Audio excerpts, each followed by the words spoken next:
네, 지금까지 그 위암에 대해서 또 위암을 예방하고 진단하는 것에 대해서 들으셨습니다.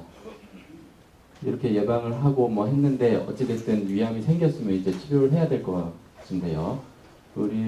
그래서 저는 위암의 치료에 대해서 말씀을 드리고자 합니다. 또한 한 가지 과학제적 접근에 대해서도 말씀을 좀 드리겠습니다.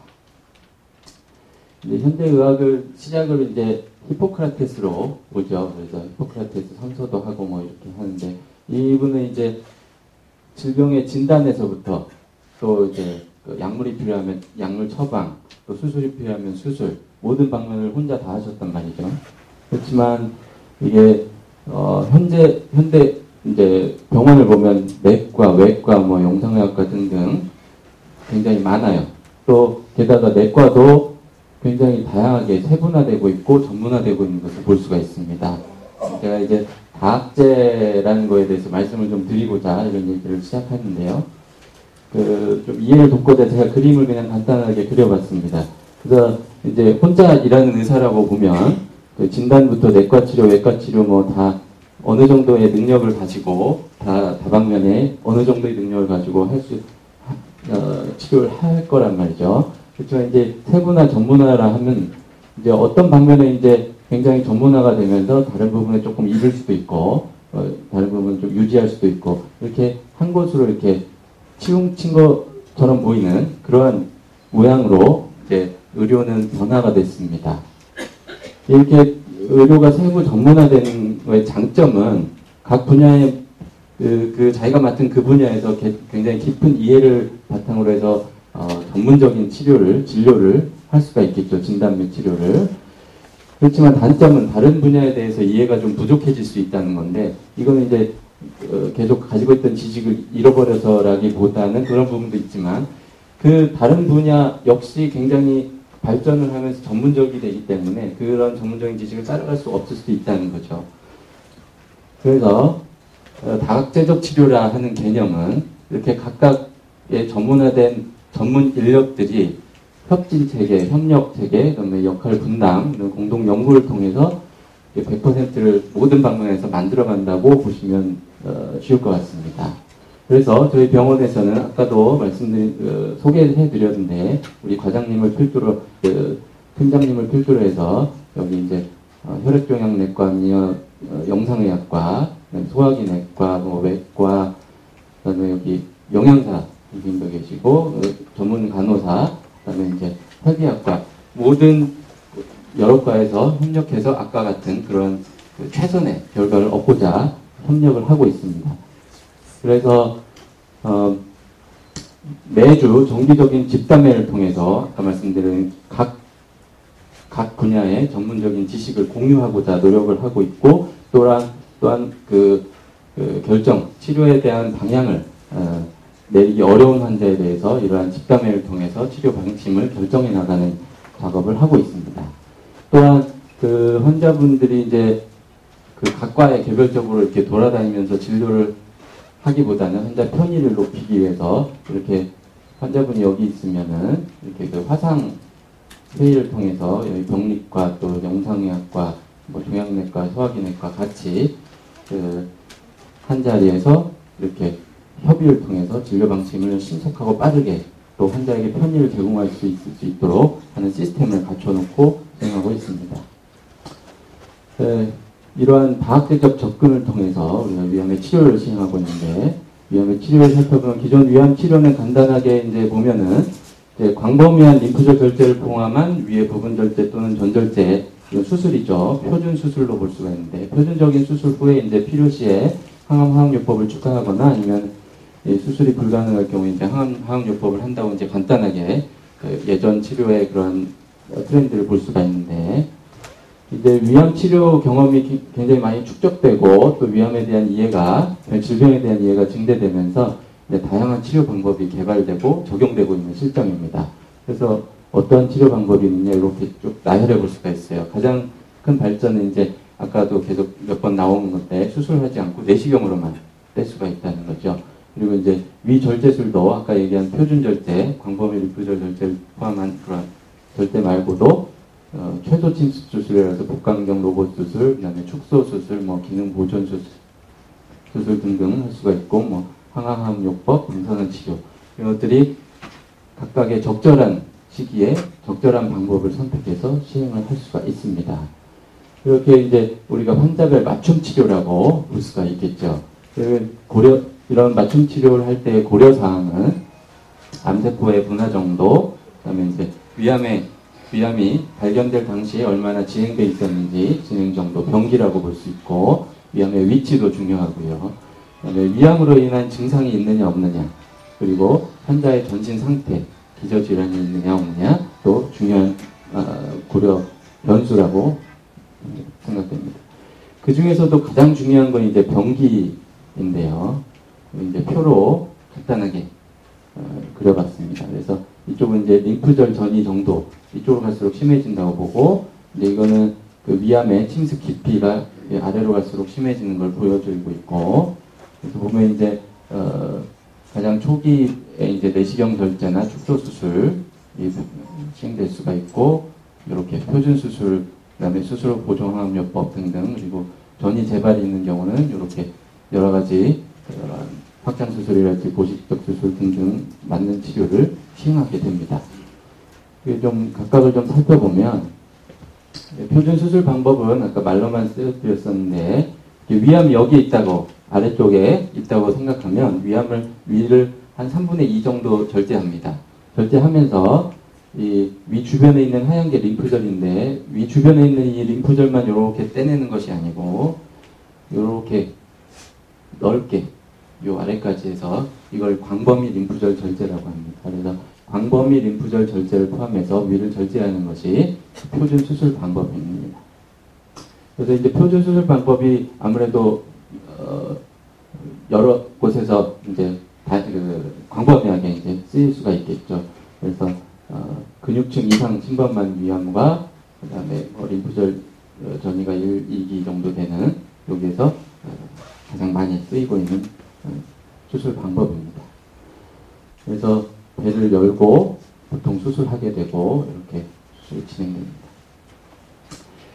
그리고 이제 내시경 절제가 있는데, 이렇게 이제 예전에는 배를 열고 수술하고 그랬었는데, 이제 초기에 일찍 발견된 위암에서는 그냥 고기만 떼내도 그 성적에 큰 차이가 없다라는 그런 치료 결과를 이제 얻게 된 거죠. 그래서 이렇게 수술하지 않고 내시경으로만 이렇게 이 병변이 여기 있으면 이렇게 부풀려가지고 도려내는 시술을 하고 있어요. 아까도 그림 보셨듯이 이렇게. 그래서 점막층에 위 맨 안쪽 점막층에 국한되고 림프절 전이가 없는 그런 초기에 발견된 경우에 내시경 절제를 시행하고 있습니다. 그래서 내시경 절제의 경우는 위치나 크기로 봐서 윌갈 절제, 한꺼번에 딱 절제하는 게 가능하고, 또 림프절 전이 가능성이 없는 그런 경우가 이제 해당하겠죠. 그래서 이제 경험상 봤을 때 그 세포형이 분화형이면서 2cm 미만이고 점막층에 국한된 경우에, 그리고 또 이제 함몰형, 이렇게 암이 쏙 들어간 경우에는 궤양이나 반응이 없는 경우에, 이런 경우에는 그 림프절로 전이되어 있을 가능성이 거의 없다고 이제 우리가 경험적으로 얻은 지식이죠. 그래서 이런 경우에 시행하고 있고, 또한 세부적으로 조심조심해서 조금씩 영역을 좀 확대해가고 있는 추세입니다. 그 다음에 이제 그 표준 수술 말고 기능 보존 수술 혹은 축소 수술이라고 해서, 그 우리 위에는 이 유문이라는 게 있습니다. 유문이라는 게 있어서 위하고 12장 사이에 유문이 있어서, 이게 표준 수술에선 유문이 없어지죠. 잘려 나가는데, 그 잘려 나감으로써 생길 수 있는 후유증으로 12지장 내용물이 위로 막 넘어오면서 영주성 위험이 생길 수가 있고요. 그 다음에 이 유문 기능이 상실되면서 음식물이 너무 빨리 소장으로 내려가면서 덤핑 증후군이라고 해서 가끔 식후에 배가 아프다거나 설사를 한다거나, 그다음에 이제 나중에 뭐 저혈당 증상이 생긴다거나 그런 증상이 생길 수가 있는데, 이런 기능을 좀 살릴 수 있는 유문 보존 수술이라고 해서 그 가운데 토막만 딱 잘라내고 이렇게 연결해주는 방법도 있을 수가 있고요. 그다음에 조기 위암의 경우 위에서 위에 10도 쪽에 이렇게 생긴 조기 위암의 경우 위를 전절제하지 않고 아래쪽을 좀 살리는, 이제 근위, 가까운 쪽 위를 절제한다고 해서 근위 절제술이라고 하는데, 그런 방법도 방법적으로는, 기술적으로는 사용할 수가 있는데, 이 근위 절제술 후에는 위에서 10도 쪽으로 역류하는 것 때문에 역류성 식도염 증상이 심하게 호소하시는 분들이 간혹 있어서, 이건 아직은 널리는 사용되고 있지는 않습니다. 그래서 이러한 축소 수술이나 기능 보존 수술의 경우는 이렇게 내시경 절제가 불가능한 점막층에 국한된 위암이랄지 점막 하층까지 침범된 위암, 이 정도에서 시행되고 있습니다. 기능 보존 수술은 아까 이제 말씀드린 병기를 고려해야 되고 병변의 위치 또한 중요합니다. 그래서 아까 말씀드린 유문 보존 수술의 경우에는 유문 쪽에 가까우면은 시행할 수가 없겠죠. 적당한 마진을 두고 잘라야 되니까. 그래서 유문에서 어느 정도 떨어진 중간 부분에 위치한 위암의 경우 시행할 수가 있게 됩니다. 그리고 이제 최소 침습 수술이라고 해서 이전에는 배를 명치에서 배꼽까지 째고 수술을 했었단 말이죠. 하고 나면 이제 배가 많이 아파가지고 수술 회복도 더디고 이런 점이 있었는데, 최근에 이제 복강경 수술이라고 해서 복강경으로 해서 상처를 조금만 내고 수술하는 방법이 있고, 또한 최근에는 이런 상처도 거의 없이 배꼽에다만 조금 내고 하는 그런 수술 방법도 사용하고 있습니다. 그래서 이렇게 모니터를 보면서 기구를 뱃속에 집어넣어가지고 수술하는 방법이고요. 이렇게 모니터를 통해 보면 눈으로 보는 것보다 더 물체들이 크게 자세히 볼 수가 있습니다. 이게 복강경 위암 수술을 하게 되면 수술 상처가 작기 때문에 미용적으로 일단 만족도가 높죠, 환자분들. 그리고 이제 상처가 작기 때문에 수술 회복에 통증이 적어서 회복이 빠르다는 장점이 있습니다. 그렇지만 이제 개복 수술에 비해서 조금 술기가 좀 어렵기 때문에 이런 수술 술기를 터득하는데 시간이 조금 걸릴 수 있다는 점이 있고, 복강경 위암 수술은 최근 2000년대 들어서 2005년 부근부터 해서 아주 기하급수적으로 늘어나면서 우리나라에서 시행되고 있습니다. 또한 비슷한 최소 침습 수술 중에 하나가 로봇 수술입니다. 로봇 수술은 안쪽에서 되는 그런 수술은 복강경 수술과 거의 비슷하고요. 이게 로봇 팔이 뱃속에 들어가 있어서 의사가 조종을 하게 되죠. 그래서 안쪽에서 이렇게 조종하는 대로 움직이게 되고, 이 복강경 기구는 이렇게 그냥 일직선으로 되어 있습니다. 이렇게 안 꺾이기 때문에 조금 불편함이 있는데, 로봇은 팔은 이렇게 막 배 안에서 자유자재로 움직일 수가 있기 때문에 좀 쉽다고 알려져 있습니다. 그리고 또 3차원 영상을 제공하기 때문에 구조물들의 그를 구분하는 데 좀 도움이 된다고 되어 있고, 그래서 로봇 위암 수술은 복강경 위암 수술의 장점을 모두 포함하면서 3차원 영상을 제공하고, 수술 술기가 좀 비교적 용이하다는 장점이 있는데, 반면 비용이 많이 드는데, 이런 높은 비용에 비해서 복강경에 비해서 효용성이 더 높으냐, 그거에 대해서는 아직 연구가 좀 필요한 실정입니다. 그래서 이러한 최소 침습 수술은 지금까지는 조기 위암, 이게 1기가 이제 조기 위암인데, 조기 위암 포함해서 이 근육층까지 침범한 지생 위암 정도에서 이러한 최소 침습 수술, 복강경 수술과 로봇 수술을 시행하고 있습니다. 그렇지만 역시 복강경 수술 자체의 그러한 장점이 굉장히 많기 때문에 진행 위암 이런 쪽으로도 확대할 수 있으면 이제 확대하고자 우리가 연구를 진행하고 있는 시점입니다. 그리고 이제 고식적 수술이나 확장 수술에 대해서도 말씀을 좀 드리고 싶은데요. 고식적 수술이라 하면 지금까지 말씀드린 치료 목적의 절제가 무의미한, 무엇이냐면 전이가 있다거나 이런 건 이제 수술로서 안 되는 거죠. 그래서 치료 목적으로 절제가 무의미하지만 위암의 증상이 심한 경우에는 고식적 절제술이라고 해서 출혈이 심하다거나 천공이 있는 경우 치료 목적이 아닌 이런 증상 조절 목적으로 위를 절제한다거나, 위장관 폐쇄, 암에 의한 폐쇄가 있는 경우 식사를 하실 수 있도록 그 우회술, 다른 길을 만들어주는 거죠.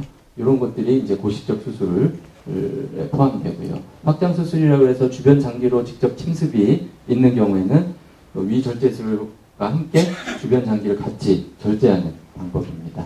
그래서 이제 주변 장기 침습이 의심되는 경우에 이제 확장 수술을 하거나 전이나 재발된 경우에 확장 수술을 이제 시험적으로 하거나 아니면 고식적 수술을 시행하게 되고요. 제 전문 분야는 아니지만 항암요법에 대해서도 좀 말씀을 드리면 그 수술 후 보조 항암요법이라고 해서 근치적 수술 후에 수술로서 절제가 된 후에 재발률을 낮추기 위해서 시행하는 것이고요. 2기 이상에서 시행하고 있습니다. 그리고 고식적 항암요법이라 그래서 4기, 아까 말씀드린 근치적 수술이 불가능한, 근치적 절제가 불가능한 경우에 생존기간 연장을 위해서 시행하는 게 있고요. 그 다음에 수술 전 보조 항암요법이라 그래서 근치적 절제술 이전에 수술이 가능한 환자에서 수술 이전에 항암요법을 해서 치료 성적을 향상시키기 위해서 시험적으로 연구되고 있는 실정입니다. 예. 그리고 이제 항암요법 중에 이제 다음에 이제 말씀을 아마 하실 것 같은데 이렇게 딱 표적을 정해놓고 활을 쏘는 장면인데, 그래서 표적 치료라고 그래서 위암세포에 특징적으로 발현되는 표적이 제가 이제 발견된 게 있어서 거기에 맞는 약물을 투여하는 표적 치료도 시행할 수가 있게 되겠습니다. 그런 경우에는 방사선 치료 역시 시행될 수가 있는데, 고식적 방사선 치료라고 해서 아까 얘기한 근치적 수술이 불가능한 경우에 증상 완화 목적으로 시행되는 경우가 있겠고, 수술 전, 수술 후 보조 방사선 치료도 근치 수술 후에 생존율을 향상시킨다는 그런 연구 결과들이 속속 나오고 있는 실정이긴 합니다. 예. 그래서 정리해보면 두서없이 이것저것 말씀을 드린 것 같은데, 환자별 맞춤 치료를 함은 환자의 빠른 회복과 치료 삶의 질을 향상시키고 또 치료 성적을 향상시키고자 하는 목적을 가지고 있고요. 우리가 암세포의 분화 정도, 뭐 병기, 위암의 증상 유무, 전신 상태를 고려해서 우리가 다학제적 접근을 통해서 각 환자에 맞는 최선의 치료를 시행하고자 노력하고 있습니다. 감사합니다.